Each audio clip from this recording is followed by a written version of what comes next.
Grand Matin Sud Radio, 7h-9h, Benjamin Glaise.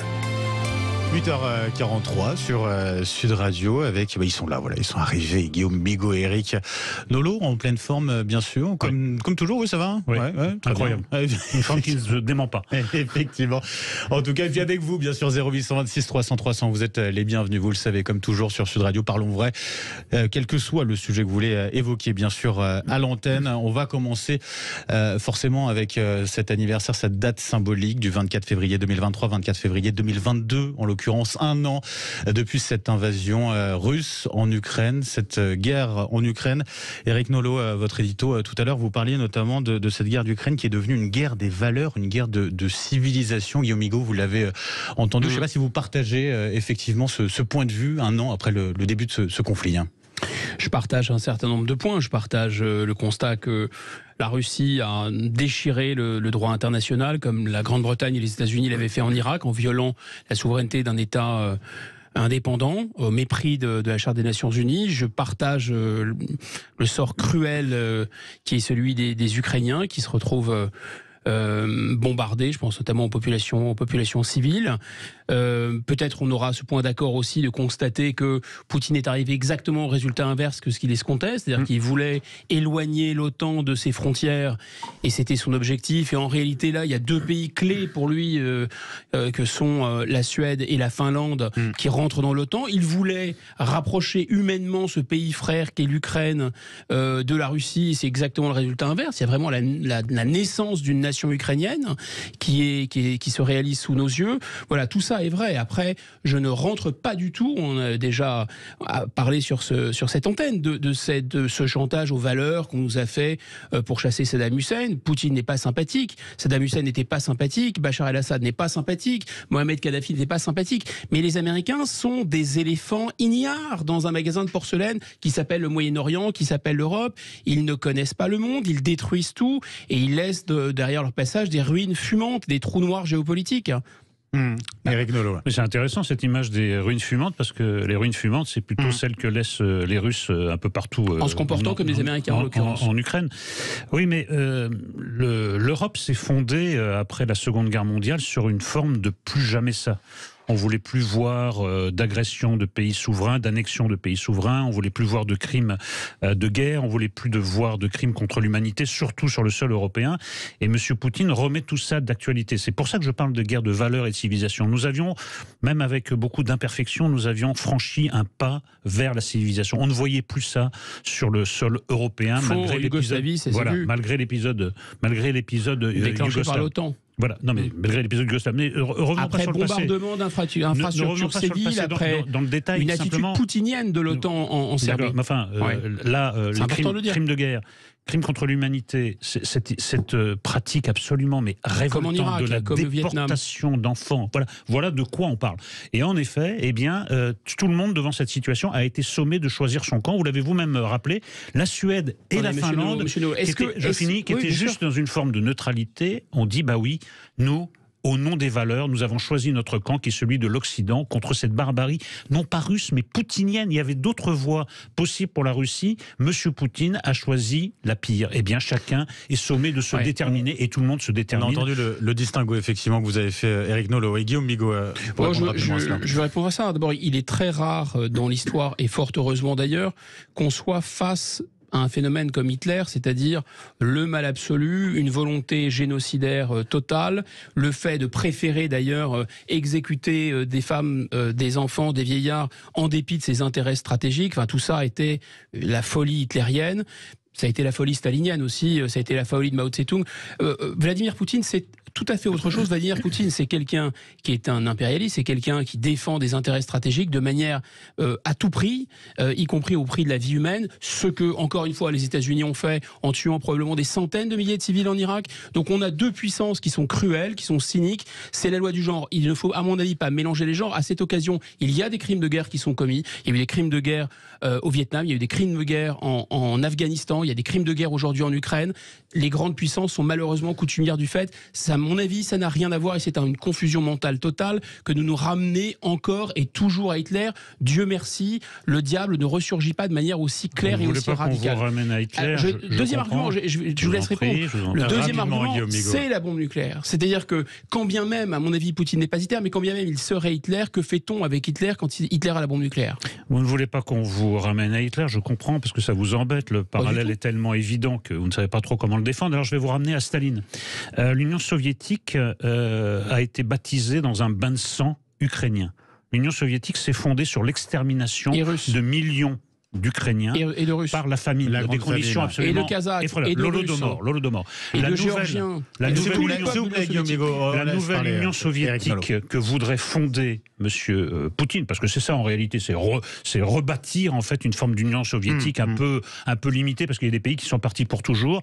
Il a l'intention de la refonder avec un nouveau bain de sang ukrainien qui a commencé le 24 février 2022. L'histoire se répète, et là elle se répète de manière tragique. Mais quand elle se répète, sachons en tirer les leçons. J'observe que c'est plutôt ce que nous avons fait. Vous avez cité la Suède et la Finlande. L'Union européenne, on disait c'est un ectoplasme, ça n'existe pas. Voilà, elle existe à nouveau. Elle est très déterminée contre la Russie de M. Poutine. L'OTAN était en mort cérébrale. Moi, je trouve que pour un mort cérébral, elle se porte très très bien, l'OTAN. Et c'est pour ça que l'Ukraine n'a pas encore été écrasée. Et je souhaite qu'à la fin, la justice triomphe et que l'Ukraine triomphe. Ce sera un triomphe des valeurs. Un bain de sang, en tout cas, une situation complètement figée sur le front, malgré cette offensive que les Russes voulaient justement pour perforer les lignes ennemies. En tout cas, pour l'instant, pas de grandes avancées. C'est ce qu'ils voulaient pour l'anniversaire de ce premier anniversaire. Finalement, on a l'impression que rien ne peut bouger, quoi, à ce niveau-là. C'est-à-dire que cette affaire est extraordinairement complexe et la seule chose dont on peut être à peu près certain, c'est qu'il n'y a aucune lisibilité, à ma connaissance, de la manière dont les choses peuvent tourner. On ne peut pas du tout être sûr que les armes livrées à l'Ukraine vont permettre à l'Ukraine de renverser la situation. On ne peut pas être sûr non plus même que Vladimir Poutine reste éternellement au pouvoir. On ne peut pas non plus être sûr qu'à la fin, l'espace et la densité de population russe finira par l'emporter. Et qu'on aura, c'est une hypothèse quand même, une sorte de ligne de front, parce que vous savez, on ne déclare plus la guerre aujourd'hui, par les temps qui courent, on n'en voit plus, c'était la mode au 19e siècle, la guerre elle arrive sans crier gare, avec des opérations spéciales, qui ne s'assument pas en tant que guerre d'ailleurs, et on n'a même plus d'ailleurs de paix formelle signée. Regardez ce qui s'est passé entre la Corée du Nord et la Corée du Sud, il y a une ligne de front, une ligne de démarcation, voilà. Donc c'est ça qui peut nous attendre. Maintenant, l'idée que l'Europe aurait des intérêts stratégiques distincts et qu'elle pourrait fonctionner avec une loi des grandes puissances qui est aussi une loi assez terrifiante, il faut dire, de faire couler le sang quand les intérêts d'un continent ou les intérêts d'un pays sont en cause, je pense que non. L'Europe, elle est complètement dans la roue des États-Unis. C'est ce que révèle aussi cette crise ukrainienne. Le 25 février, le lendemain de l'agression russe contre l'Ukraine, qui a livré des armes immédiatement? Qui a décidé de livrer des armes? L'Union européenne, pas l'OTAN. Donc l'Union européenne a acquis, ça non plus c'était pas prévu par M. Poutine, a acquis une forme d'autonomie et je pense que ça a marqué une date et ça a été le premier pas vers une véritable défense européenne. Mais vous disiez, Benjamin, tout à l'heure, il voulait marquer le premier anniversaire avec une avancée. Mais rien ne se passe comme prévu depuis le début pour M. Poutine. Donc espérons que ça continue et que la situation se retourne totalement contre lui. Mais simplement, moi je crois... Et quelle est la porte de sortie à ce moment-là?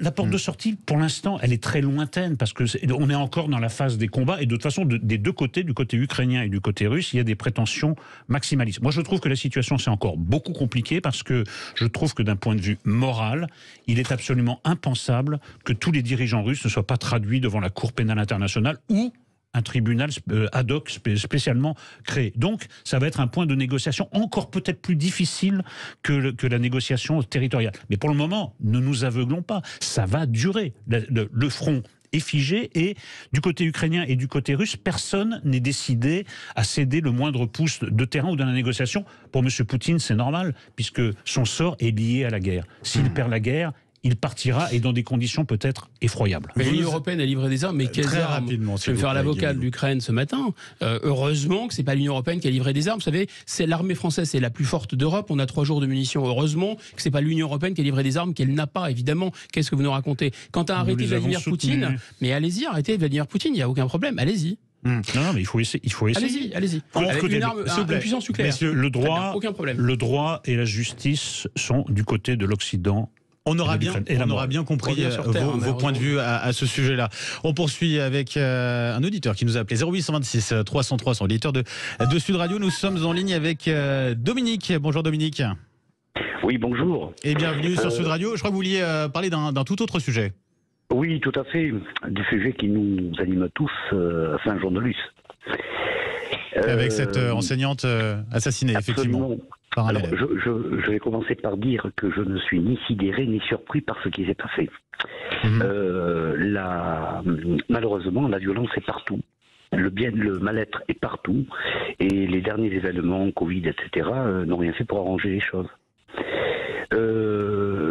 J'entends ici et là des débats parlant de médecins, psychologues dans les écoles, tout. Je n'y crois pas une seconde. Je pense tout simplement qu'il faut retourner. Il y a 3 éducations possibles. Une de l'État, une des parents et une de l'école. Alors, bien sûr, chacun dans son rôle. Pourquoi pas un retour à l'instruction civique? Pourquoi pas un retour de l'uniforme? L'uniforme, enfin, le tablier, selon comment on l'appelle, est pour moi une chose assez importante. Il faut recadrer ces enfants, ne serait-ce que peut-être par un nouveau service national, plus court, bien aménagé. Mais nos jeunes aujourd'hui sont bercés dans la violence. Une violence totale qui est gratuite et qui n'a jamais existé. À mon époque, nous étions 30, 32 en classe et il n'y avait aucun problème. Dominique, merci d'avoir été avec nous sur Sud Radio ce matin. On va faire réagir justement nos éditorialistes à ce sujet. Alors attention, parce que le profil psychiatrique de cet élève a l'air quand même pour le moins compliqué. On est encore au tout début de cette affaire. A priori, il serait placé en détention provisoire à l'issue de sa garde à vue. C'est le procureur qui l'a annoncé hier. Je ne sais pas si vous partagez l'avis, Éric Nolot, de notre auditeur Dominique à l'instant. Je partage l'avis de Dominique parce que je pense qu'il est impossible d'établir une frontière étanche, même entre un profil psychiatrique et l'ère du temps. Ça fait des années que les figures d'autorité sont contestées. Une de celles qui est le plus dégringolée de son piédestal, c'est celle du prof. Avant, c'était une figure estimée, respectée, presque idolâtrée, les hussards noirs de la République. Enfin, il y a tout un imaginaire, même là, si c'était une école privée. À force de miner l'autorité, de dire que la verticalité, tout ça, c'est du fascisme, et pourquoi pas du nazisme, pour revenir à notre débat précédent, eh bien, je pense que ça peut se combiner avec une forme de folie. Encore que la piste psychiatrique, je serais très prudent, soit un peu battue en brèche par les premières observations. C'est pour ça que justement, c'est un peu compliqué parce que j'ai précisé un petit peu parce que pour le coup, effectivement, alors les termes ce que disait le procureur, effectivement, on peut se questionner. Le procureur avait l'air quand même un peu de scier cette branche. Alors voyons, parce qu'il y aura d'autres expertises. Parce qu'on en est effectivement qu'au début et on a qu'une première expertise. On ne peut pas détacher ce genre de faits divers d'une ambiance plus générale. L'école est attaquée, l'école était un sanctuaire, elle ne l'est plus. Le prof était une figure d'autorité incontestable, elle ne l'est plus. Guillaume Bigot. Mettons ce cas à part, parce qu'on n'en sait rien en fait, on n'a pas suffisamment d'informations. Il y a 3 mécanismes différents. Il y a évidemment ce qu'on a vu avec l'offensive islamiste, les frères musulmans, la baya, etc. C'est sûr, avec une contre-culture qui se pose en nouvelle autorité, baisse la tête, baisse les yeux, ne parle pas de tel sujet, parce que c'est pas dans le Coran. Il y a un autre mécanisme qui est le mécanisme, on va dire, du ghetto, de la culture racaille, gangsta rap, trafic. Moi, je gagne 10 fois plus que le prof, 100 fois plus que le prof, et de toute façon, je l'intimide physiquement, je deviens le modèle, le caïd, et de toute façon, notre univers, nous, adolescents, s'organise entre nous, et votre univers d'adulte nous fait pitié, d'ailleurs, où vous intimide physiquement. Et il y a un 3e mécanisme qui est venu des États-Unis, qui est une culture particulière, vous savez, ces meurtres d'un seul coup dans les écoles américaines, ce qui est complexe à comprendre, c'est à la fois Andy Warhol, je serai célèbre 15 minutes, mais c'est en même temps une culture propre de la violence américaine, mais c'est aussi quelque chose, à mon avis, c'est ma lecture, le fait que pour la première fois depuis l'origine de l'humanité, dans les années 70-80, les États-Unis ont innové et ont laissé les adolescents, les jeunes, les enfants, s'organiser entre eux, les adultes n'ayant plus d'autorité sur eux, décrétant que le monde enfant, le monde adolescent, il avait ses propres valeurs, il fallait les respecter, ces valeurs d'adultes adolescents. Il n'y a plus de transmission. C'est une évolution qu'on a eue aussi en France proprement. C'est fini ici, puisqu'on est dirigé par des gens qui singe l'Amérique, de toute façon, et c'est ça l'Europe, le fond d'Europe, c'est la singerie de l'Amérique. Donc on singe l'Amérique. Et donc on considère que c'est formidable de ne plus exercer d'autorité en tant qu'adulte sur les enfants et de les laisser entre eux. Alors ils s'organisent entre eux, il y a le plus populaire, il y a le meilleur élève, il y a et puis il y a dans les écoles américaines, il y a celui qui est mis de côté, qui est brimé et qui est harcelé, d'ailleurs, qui a un harcèlement terrible dans les écoles. C'est à mon avis le fruit de tout ça. Merci en tout cas, merci à vous deux d'avoir été ce matin sur Sud Radio avec nous. Merci à Eric Nolot, merci à Guillaume Bigot d'avoir débattu sur Sud Radio. Merci aussi à Dominique qui a été avec nous au 0826 300 300. Très bonne journée à l'écoute de Sud Radio. Dans un instant, mettez-vous d'accord avec Christine Bouillot et l'ensemble de ses débatteurs. Très bonne journée, très bon week-end à tous.